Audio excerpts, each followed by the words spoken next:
mimi namwambia naibu wa rais, hii sheria ambayo anataka kuleta ambayo inasema one man, one vote, one shilling, sisi kama Nyamira hatukubali kabisa.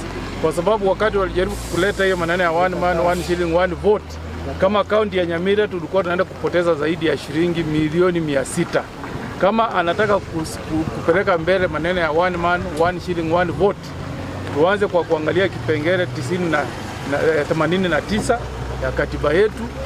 Zile constituency ambazo ziko katika eneo bunge ya Mlima Kenya ambazo ziko na wakazi wachache, hizo constituency basi zitolewe kwanza, ndio turudi kuzungumza maneno ya one man, one shilling, one vote. Kuna sehemu nyingi huku Kenya asiwahi kupata maendeleo. Sasa ukisema unataka kuunganisha watu wenye wanakaa pale Ruaka ambayo inahesabiwa Kiambu na wananchi wanakaa West Mugirango, useme wote unataka kuhesabu pale, kuna magorofa imeenda mpaka juu, na hapa sisi tunaishi mashambani, hiyo hatuwezi kubali. Kwa hivyo huo mswada sisi kama watu wa Nyamira tutaupinga kabisa. Zaidi ya miaka 12 sasa, na tumeona pale ambapo hii katiba inatufaa na kule itufai. Ukiangalia maneno ya sheria ya ushuru, nafikiri wakati umefika sisi tupige msasa kwa hiyo katiba. Ile sheria ambayo inasema kwamba sheria ya kutoa ushuru mwananchi iwe inaangaliwa na bunge la National Assembly peke yake, na pia na kwamba isifike katika bunge la Senate.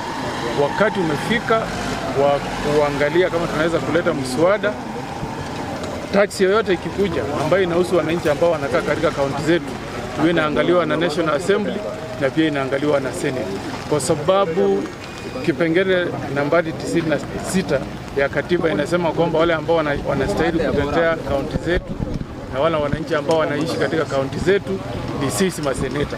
Kama ningekuwa na nafasi, hata kama ningefunga macho mimi, hiyo mswada ya kuongeza kodi kama ingekuja kule Senate, mimi ningeukataa kabisa kwa niaba ya wananchi wangu wa Nyamira. Hawataki, wote wamesema hawataki. Pili, mimi nawaomba wajumbe, kwa sababu hata mimi nilipiga kura kumteua mwakilishi bunge. Niko na mjumbe wangu ambaye anapiga kura kule kwa niaba yangu.